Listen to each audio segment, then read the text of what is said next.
The conference room fell dead silent the moment Lila Sinclair stood up and pointed straight at him. "You're fired," she declared, her voice echoing off the glass walls like a slap. Marcus Caldwell, the new VP of Strategic Expansion, leaned back in his leather chair with that smug half-smile, arms crossed, as if this was all part of the script. A dozen investors from top-tier firms shifted uncomfortably in their seats. Silver-haired venture partner Harlan Brooks furrowed his brow, clearly caught off guard. But the man she had just tried to publicly execute didn't flinch. Lucas Harlan sat there in his plain charcoal hoodie and dark jeans, the same unassuming outfit he'd worn every day since he rolled his little standing desk into the corner near the server room 6 months earlier. His expression stayed calm, almost serene, like he was watching a mildly interesting documentary instead of his own career being torched in front of the people who controlled the company's future funding. I was sitting 3 chairs down, heart hammering in my chest. "My name is Alex Rivera, Senior Systems Engineer at Summit Forge Technologies. We build back-end logistics platforms for defense contractors out of our campus in Palo Alto." Most days it felt like any other tech shop, endless stand-ups, Jira tickets, free cold brew that tasted like regret. But that morning, the air was thick with the kind of tension you feel right before a storm breaks. It hadn't always been like this. When Lucas first showed up, nobody paid him much mind. He was listed as an Harlan, contract consultant on the org chart, no department, no title, no desk nameplate. He kept to himself, headphones on, fingers flying across multiple monitors filled with dense log files and architecture diagrams. No Slack avatar. No witty bio. No memes in the team channel. Just quiet competence that slowly, almost invisibly, started making everyone's lives easier. We'd onboarded a wave of new hires that quarter. But Lucas stood out precisely because he tried so hard to blend in. He'd nod politely when you handed him coffee, murmur a quick thanks, then go right back to tracing packet flows or optimizing database queries. There was something unnerving about how much he noticed without ever commenting. He'd overhear hallway complaints about slow pipelines and, 2 days later, a silent PR would land fixing exactly that issue. People started joking he was some kind of corporate ghost, present but never fully there. Then Marcus Caldwell arrived like a hurricane in a tailored suit. Fresh from a string of successful exits in fintech, he came in promising to professionalize our scrappy culture. Within 2 weeks, his girlfriend Lila, previously a mid-level project coordinator known mostly for her obsession with brand fonts and Slack reaction emojis, was suddenly promoted to Director of Operations. No open REQ. No interview panel. Just a quiet reorg and a new title that put her 3 levels above most of us. Lila took to the role with theatrical energy.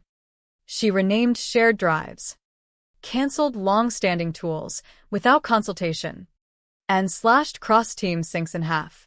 Decisions that used to take a quick email now required her strategic reframing. She had a talent for weaponizing politeness, smiling sweetly while asking questions that made people squirm. Lucas became her favorite target almost immediately.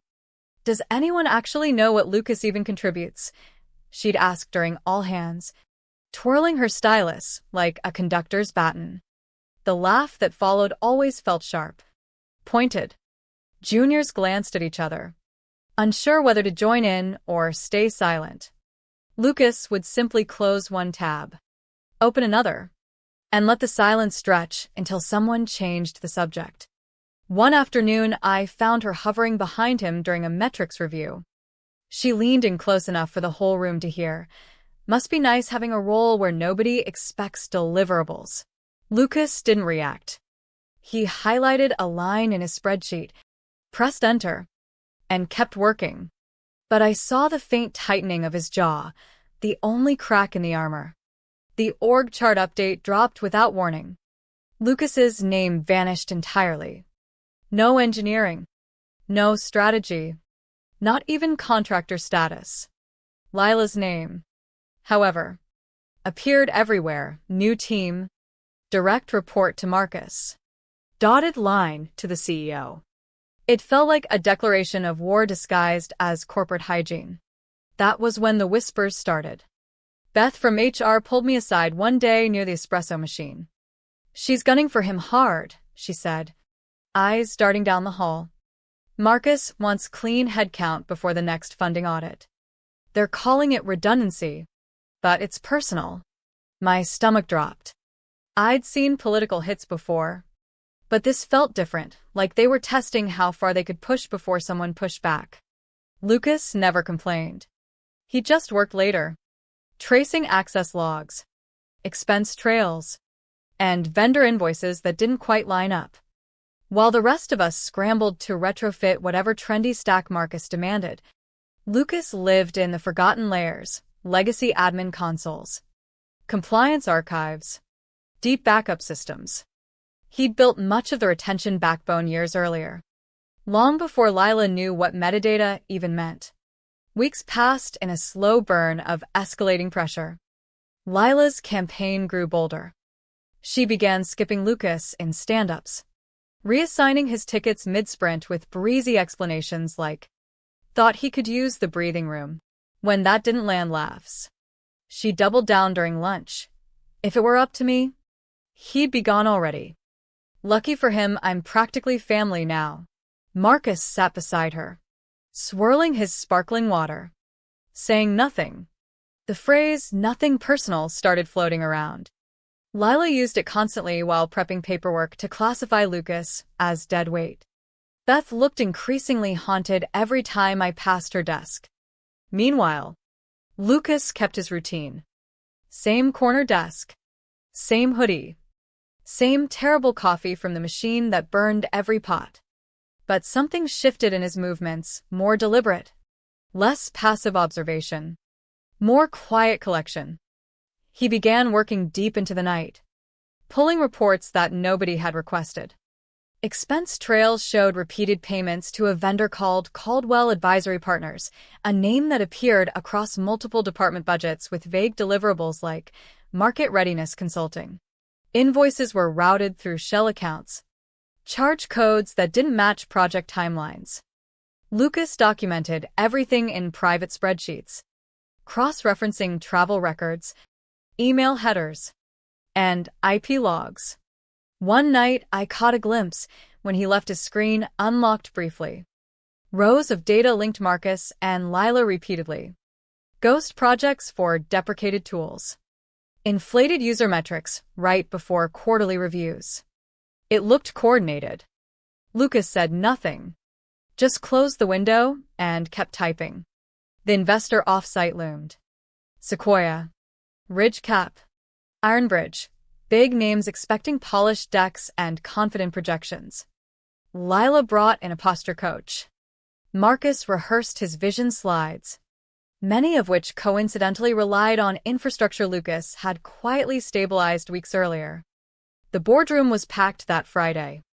Catered lunches, branded notebooks, the whole performative startup ritual.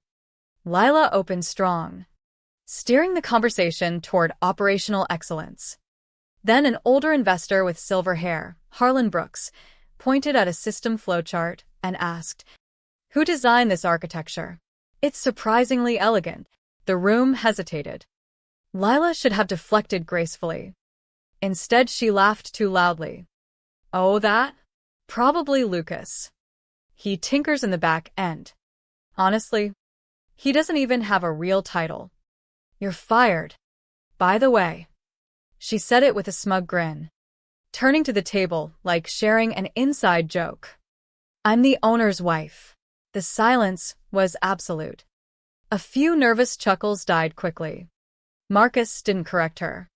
Lucas finally looked up, slow as rising smoke, eyes steady. "Strange," he said softly. "My mother is at home in Marin. Eleanor Harlan, founder and chairwoman." The tectonic shift was immediate. Lila went pale. Marcus's smirk vanished. "Victor Lang, our CEO, who had been monitoring remotely, entered the room moments later and placed a gentle hand on Lucas's shoulder before kissing the top of his head in a quiet, familial gesture. "Family business," Victor said, voice like tempered steel, addressing Lila directly. A chaos unfolded in slow motion. Lila stammered about metaphors and family ties. Marcus tried the nepotism angle. "He's not even listed publicly," but Victor shut it down calmly. Lucas's low profile was deliberate to prevent exactly this kind of manipulation. Legal counsel, a woman in gray suit who had sat silently throughout, began typing.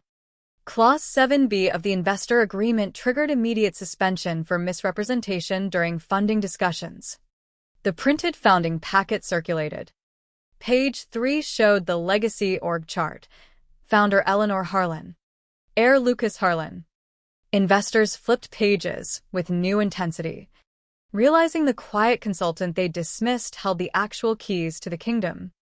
Backstory filled in rapidly through hushed conversations.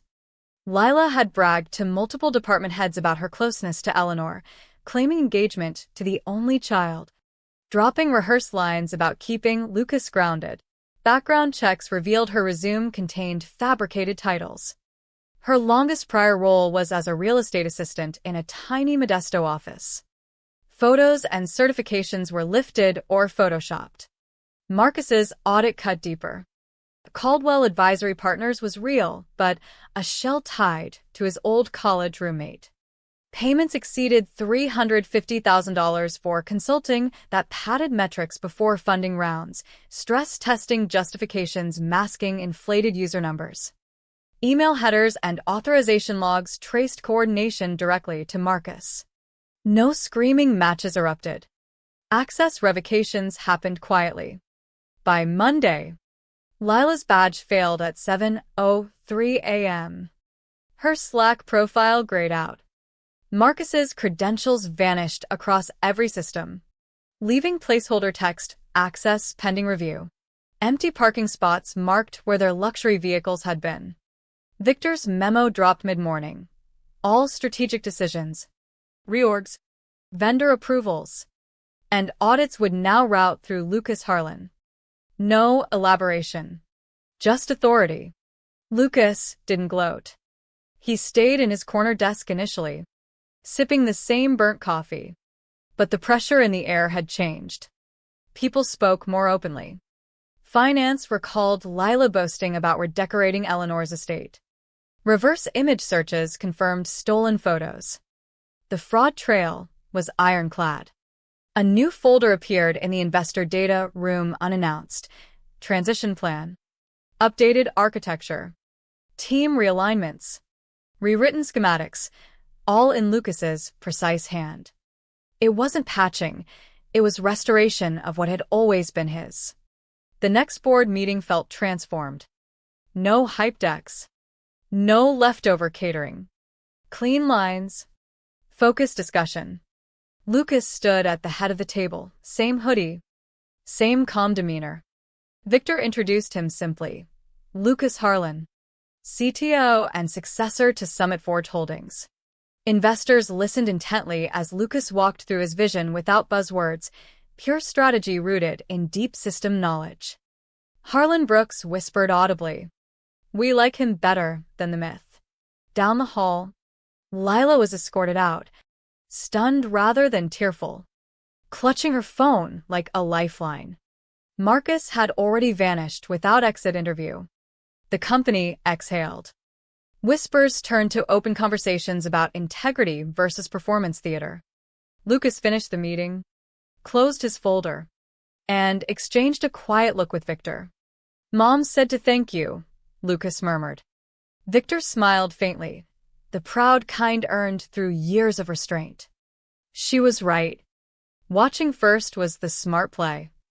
The office returned to its rhythm, but changed.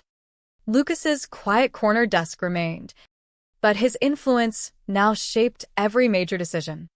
No title plaque appeared. None was needed.